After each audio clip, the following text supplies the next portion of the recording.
All right. Welcome everyone. I am so excited. And I already told Amy this that she's like my top three things of the year, that I'm so grateful that she's on here to do a live interview about her journey, her story, and her experience of becoming bulletproof. So I just want to introduce the Bulletproof Queen, Amy, to the interview. How you feeling? Hi.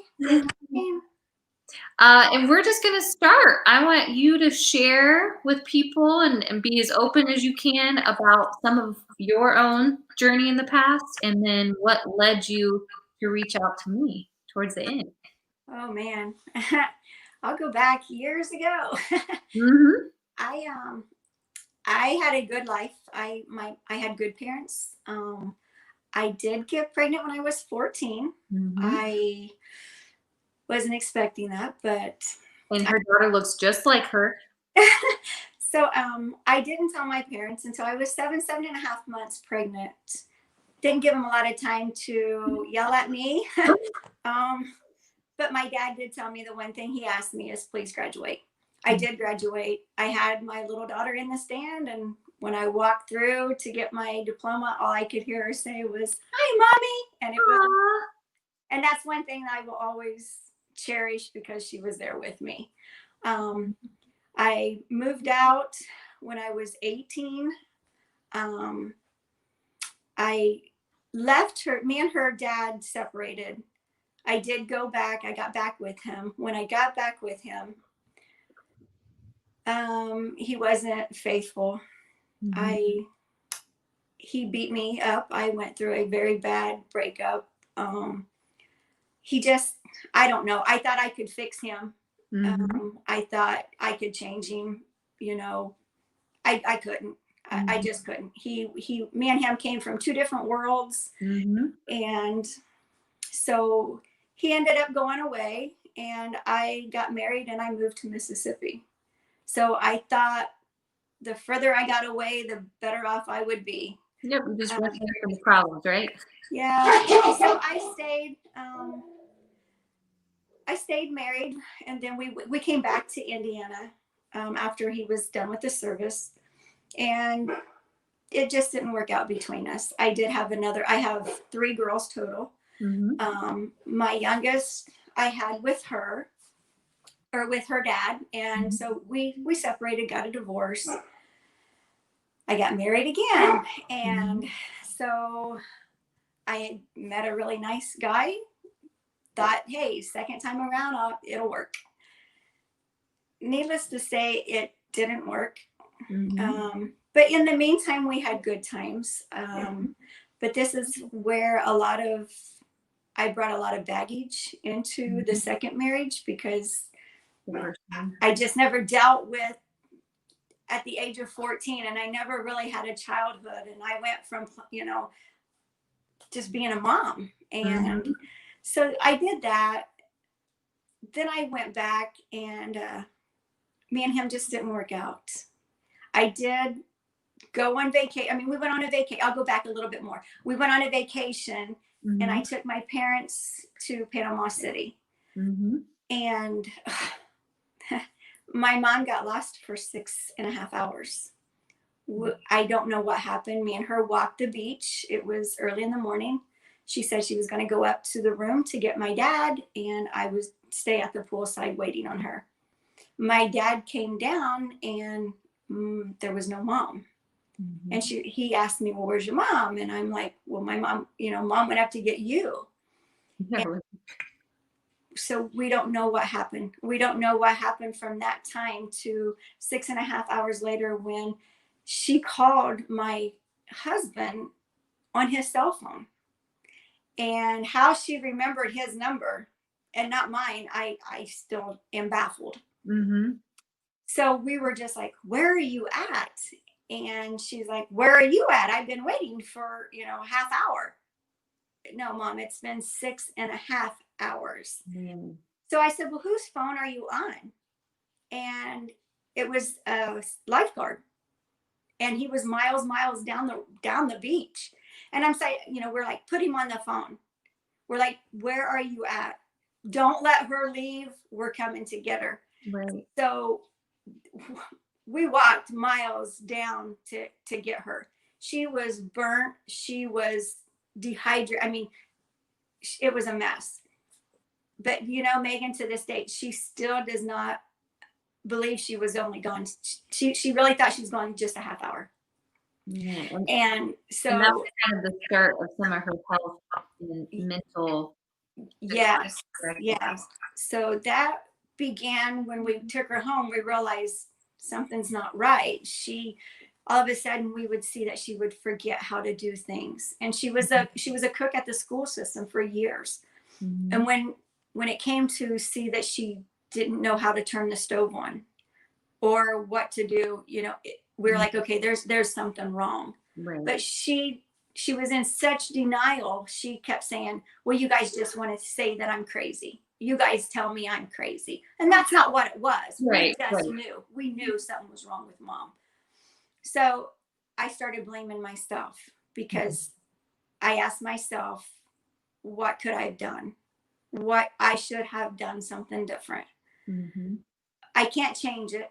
She's been gone now not gone, but she's had dementia, Alzheimer's for 13 years. Mm-hmm. And my dad takes care of her. We bathe her. We take her to the bathroom. We feed her everything. Mm-hmm. And I did it back and forth. She fell and broke her hip and she had to have surgery. And when you got Alzheimer's, you don't know what's going on. So she didn't realize she fell and broke her hip, or we had to take her to the, she didn't know any of this stuff. Mm-hmm. So we struggled with that. I stayed and helped him. Thank God for my sisters. My sisters are there every day. Well, you were there for, didn't you say it was like 4.5 years? Oh my God. Yeah.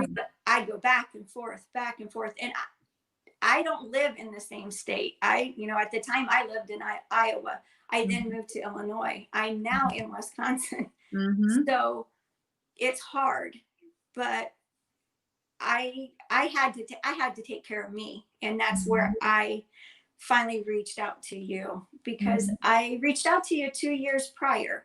Mm-hmm. And I knew then I couldn't give it. I couldn't give what I needed to give, what we had discussed. Mm-hmm. So then when I did back out to you first of this year, Mm-hmm. I was ready. But this is I reached out to you to help me fix, or to make me look good on the outside. Mm-hmm. And I'll never forget your words was, I can do that, but you have to do this first. Yep. I was going to say that. Yep. And I thought to myself, well, okay, but why can't we do this first? But then I guess the one thing that I look at is, I never dreamed until I read your story that you would ever be through this, because your background, your family, I would have never thought. But then to reach out and to see your happiness, your glowing, just everything so positive. I'm like, she's done something, so I'm going to listen to her, because look at her now, is all I could keep thinking. If she can overcome what she's overcome, then I need to listen to someone that is living proof. Mm-hmm. And so Rachel just said, "Yay, go Amy! I'm proud of you." So I listened to you, and I was like, okay, Megan, I'm ready. Mm-hmm. And boy, oh boy, I didn't expect what I thought. Well, and I'll never forget when you sent me a message, because it had been around 2 years, and I was like, okay, Amy, so she reached out. I need to get more clarity on what you exactly wanted. Oh, and your daughter just said, "Love you, Mama." But I remember you reaching out, and I was so excited. But as we'll probably talk about it, I personally had to set boundaries with coaching too, and teaching, and not just with myself. I learned how to do it with business too. And I felt like, in order to give you truly what I knew you needed and what so many people needed, I have to put you basically through a boot camp that has nothing to do with your body. It has everything to do with like the brain.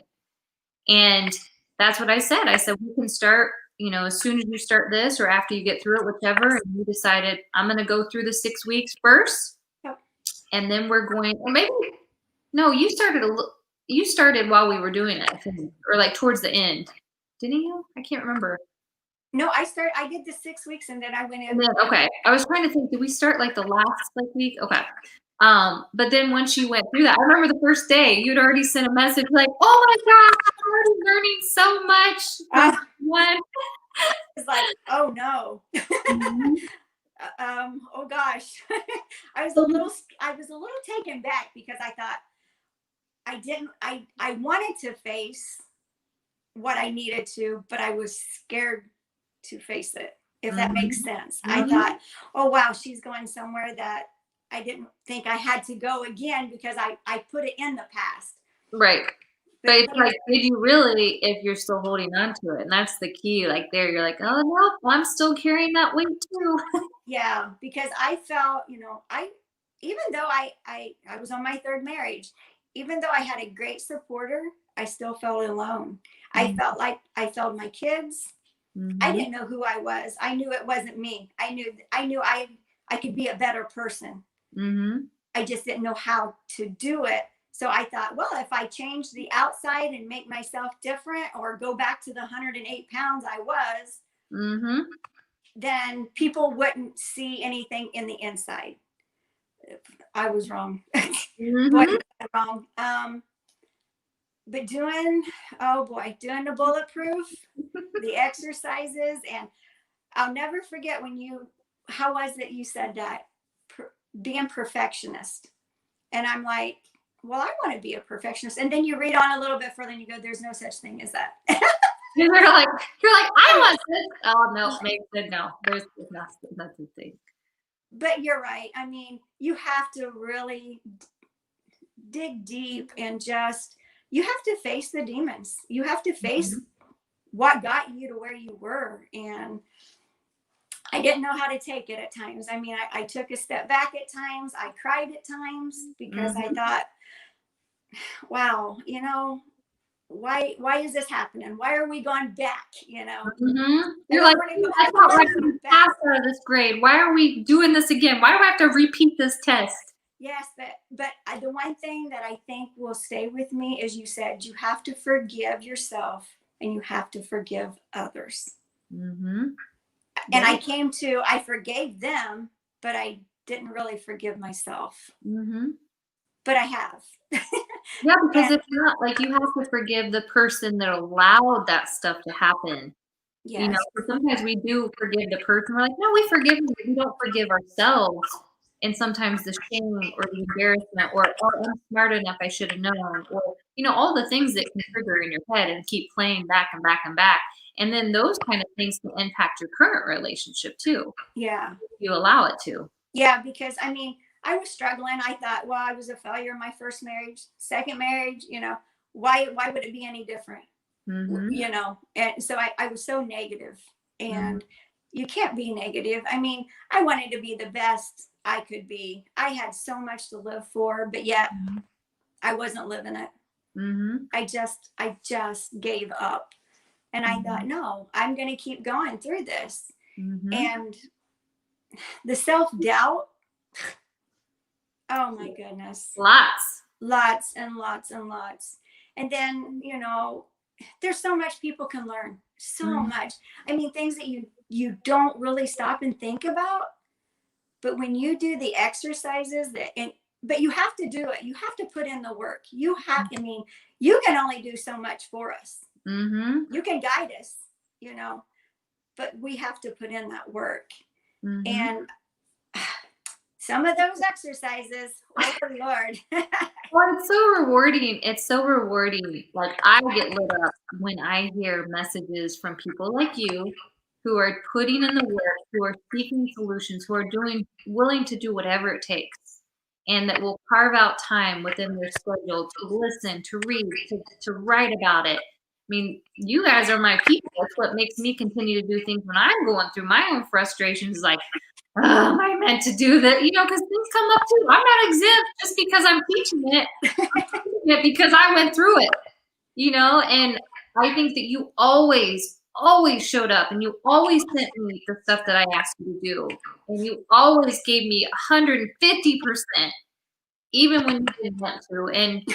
And something that you had shared with me when you first came, or I guess more towards the end, you know, we're dealing with kind of that back burner life. You would put your mom on the front burner, which of course that has happened too. Yeah. And then you were away and you're still dealing with the past, you know, baggage from relationships and like body stuff and all the things. And then you said, hey, you know what? I'm ready to try something new. Right. After your experience, the three things that you said that you gained was growth, confidence. Wait, no, that's not you. Hold on. Reading right there. Yours was confidence, which I knew, courage, and my favorite one out of all of them, you're the only one that said this, is pride. Yeah. Why do you think pride? Because I carry that with me. I am proud, and I want people to look at me and say, wow, she's come a long way. Mm-hmm. And anyone that knew me back then, I was a good kid. I really was. But I always wanted to fit in because I was a mom. Mm-hmm. And, you know, back then people just ate a mom at 14. Mm-hmm. But I had so much pride for my kids. I got it back. Mm-hmm. I lost it, but I got it back. I'm proud of who I am now. Mm-hmm. And I have a lot of life to live. Mm-hmm. And I like I said, there's just so much you learn about yourself. Mm-hmm. That you can't just change the outside. Remember when you first, I just thought about this. Remember when you first reached out to me and you said, don't tell anyone that I'm doing this. Remember, you said, you don't have to share it with anyone that I'm doing this, because I think in your head you were scared of failing, or you were scared of people seeing that you were asking for help or whatever. And then all of a sudden you're like, no, you can share, say whatever you want. Like, people need this. I'm like, yes. I was, because I didn't want people to look at me different, I guess. But there again, pride. I don't care now, because I'm going to carry it. Mm-hmm. I don't care what people think of me. I don't have to satisfy them. Mm-hmm. I'm here to satisfy me and be me. So if you like me, you like me. If you don't, you don't. Wait, I want to also bring up this. I just thought about this too. When are you still there? There you go.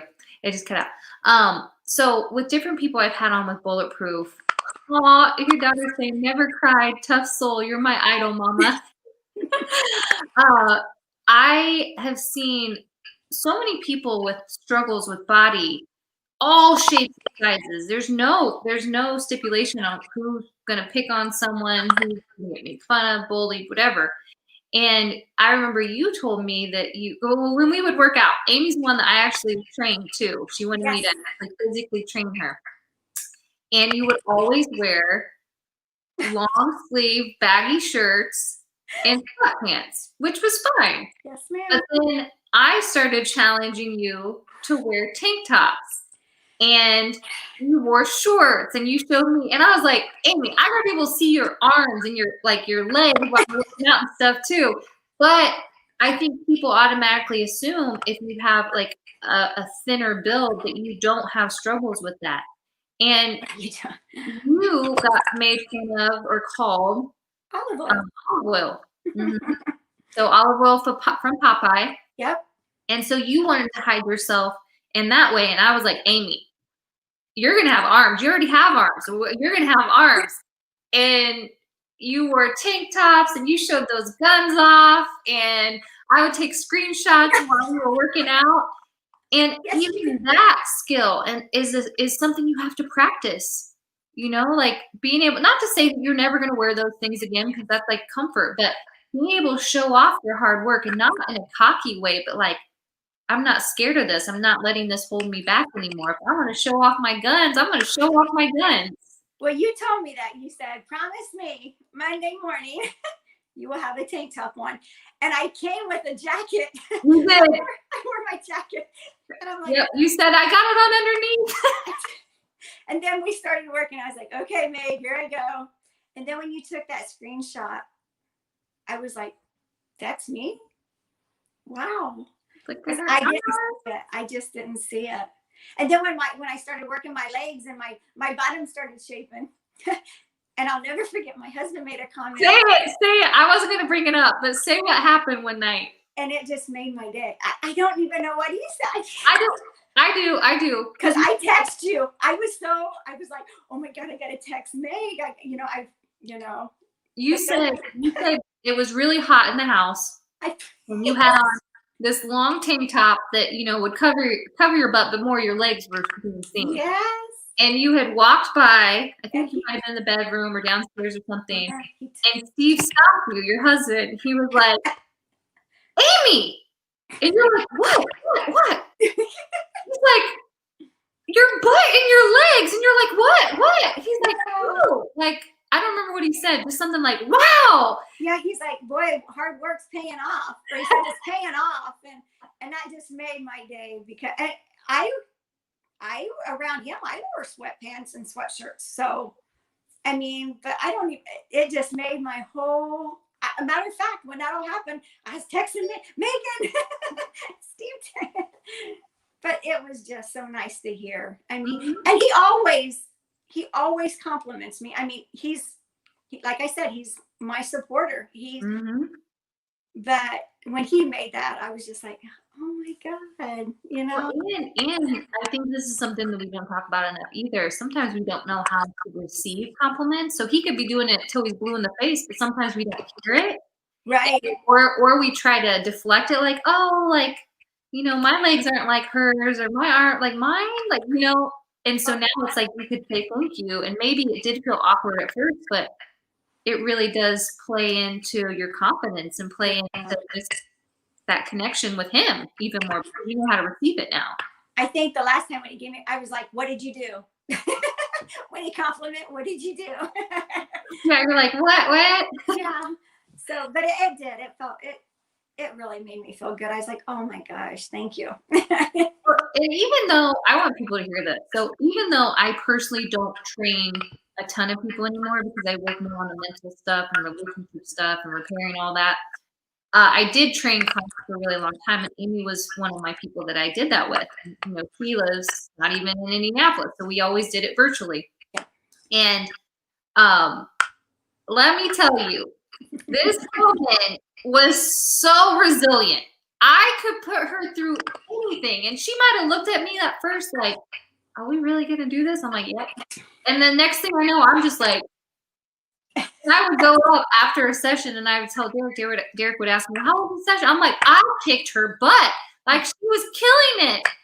And, I would always get feedback from you, because you would write in your like journal thing about different things, and just hearing the pride in that and how proud you were of being strong. It's not always the physical stuff. It's like what you can do with that, with the strength you can do, and the limits you can cross in your own mind, and the obstacles of the things that you tell yourself over and over again, that's impossible. I'll never, I can't.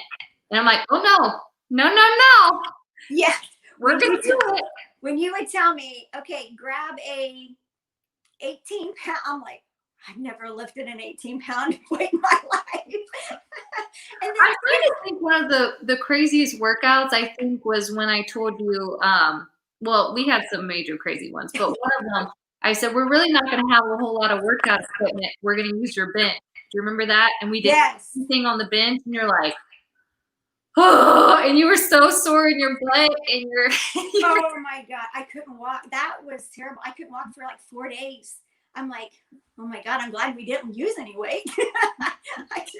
But then later we did, and it wasn't as bad. Like, it's still one of those ones that you would be tired, but you think, man, during Corona, I'm working out like this. Yes. And thank God I had you there during that time, because I probably would have went bonkers. Yep. I mean, it was like, but I'll never forget that time you said, okay, Amy, go grab a 20-pound. We're going to do a deadlift. And I was like, is she serious? Yeah.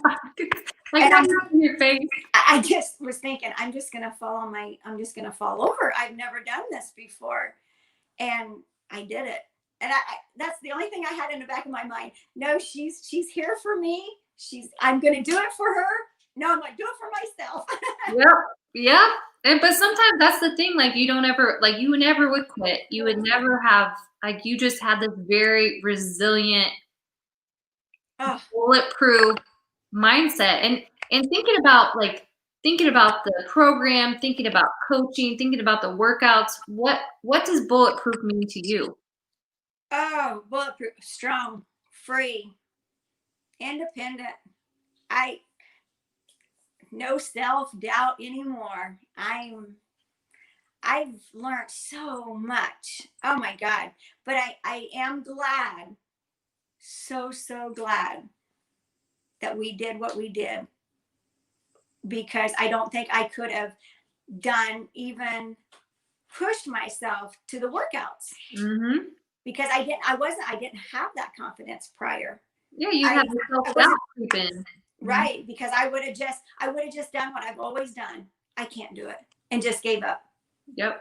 No, there's not one doubt in my mind once you started, because with training someone, you can always get a take of where they're at based off the first few workouts. And I got so excited because I'm like, I'm gonna be able to push her like hard. Oh. I was thinking one day, I'm like, maybe she'll go easy on me if I tell her that I'm sore. Nope. You're sore. Let's just get sore in other body parts. You're like, okay, so we work the legs. We're gonna do the arms. I'm like, okay. You know what? But that's what happens. Like, even like this morning for me, I was still sore in my legs. Like, I'm not exempt from it either. I'm like, okay, let's work something else. Yes. Let's try to get mobile so that it gets out some of the lactic acid and stuff. But what do you think it was like to work with me? And I guess I want to say it to you in a different way, because what it's like inside the course, because I have videos, I have audio, I have the written, and then, actually having coaching too. I think I've told you this over and over again. You were my angel. That's the only thing I could, the working with you was wonderful. Oh my God. You're not only you were so honest with your own self, mm-hmm.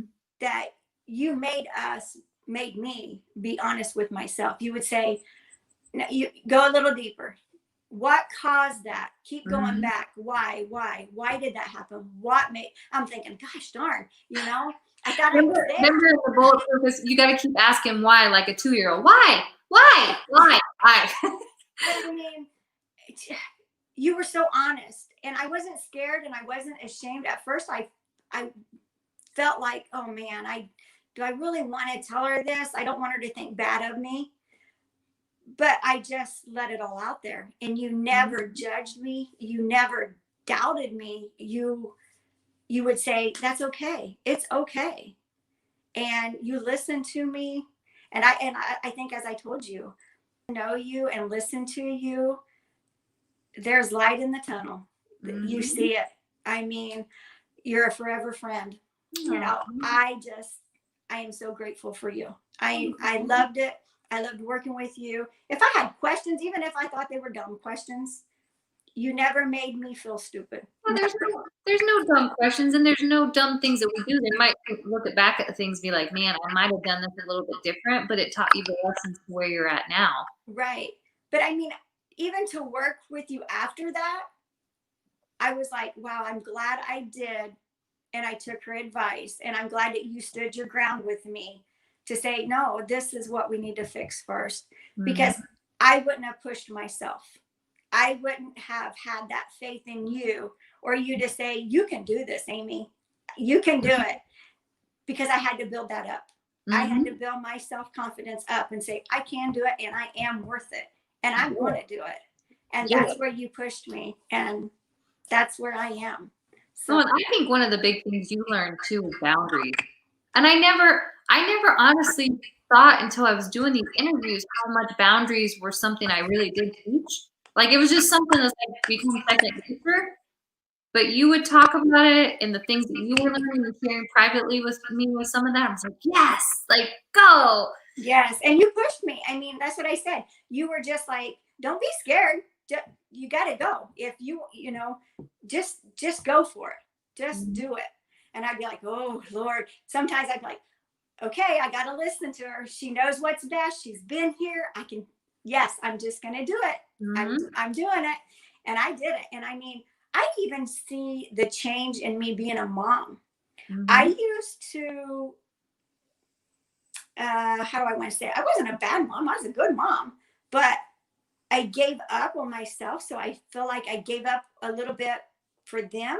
But now, I mean, to sit back and I listen to them, I really take in a lot of stuff. Whereas I would sugarcoat things to make it be okay for them. But I'm not doing them any good when I do that. And I learned that from you. It's like, don't sugarcoat it. Go heads on. You're going to hit it. Go. And I do that with them. I mean, I love them dearly, but I don't want him to fall in the hole that I was. Don't be scared. You don't have to be accepted. You can just go, just live life. And as you would say, your circle starts out big, big, big in high school, and your circle goes right here. And I'm okay with that.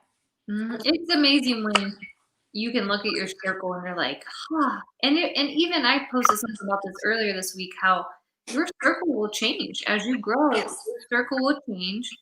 Yes, you may have people that have been in your life forever, but that doesn't mean there aren't amazing people still out there that are more on your wavelength, that are more in alignment, that value the same things, that have more positivity. It doesn't mean that they don't let any type of negativity in, but they don't dwell on it. They don't stay on it. They don't keep repeating it over and over and over again to where it's exhausting your energy. Oh, yeah. Or not asking you about your life, and you're just the fix it for them. You don't necessarily have to go all the way there, but we've definitely had that conversation a lot too. Yep.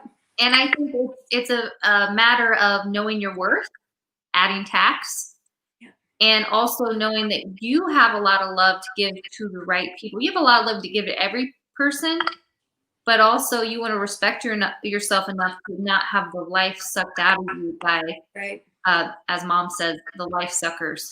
Yes. And I think that that's where you really took it upon yourself to try to figure something out that you were struggling with. And saying enough's enough. Like, I need help in this area. I'm going to surrender a little bit. Some of the control, the stubbornness, because that's what I had to do. Yeah. Go after it. But yeah, you taking us all down memory lane was, oh boy. But it was worth it. I would do it all over again. Aww. So who do you think, because you've talked to so many people that have been on the verge or that have gone through Bulletproof, like you're like one of my Bulletproof evangelists. Who do you think Bulletproof is for? And I want you to really think about where you were at too, like where you're kind of like, like I want to do this, but I'm kind of scared. And I believe this is for anybody. Anyone that has self-doubt, anyone that questions why they did what they did. You got to, oh my gosh, to know where I was and I felt so worthless. I felt alone. To get out of that and to see that there is so much more out there to live for. Gosh, I would recommend this too. Even if you just want a little bit of inspiration, or it's for anybody, any young, old. I mean, it's funny because I was like, oh my gosh, this young lady is so much younger than me. I shouldn't be reaching out to this young lady because I've lived my life. But oh man, I would recommend it to anybody that feels alone, that is struggling with themselves, that is lost, that just needs a little push, or just someone that, you know what, you want to find that self-confident, strong, empowered woman, because all of us have it in us. Mm-hmm. It's just getting there and taking the steps to get there. Well, I think what you just said too is something that I hear a lot sometimes. It's funny because like Crystal, who's done Bulletproof too, she's always like, I'm older than you. I should be reaching out for your wisdom. Or I should be giving you wisdom. I said, girl, when it's kid time, because I'm already with that, I'm like, you two are my people. I'm gonna be asking lots of questions. But I think it's utilizing things that you want to have pieces of too or to learn. And it's just like cutting down the learning curve of it. When you get sick and tired of being stuck in the same spot, maybe there's an example like maybe you saw it with something I was doing. You're like, I want to get through this. She's been there in a different way. Let me reach out to her. And that's why I appreciate your honesty. When you started really taking on and sharing little bits of things, which is hard.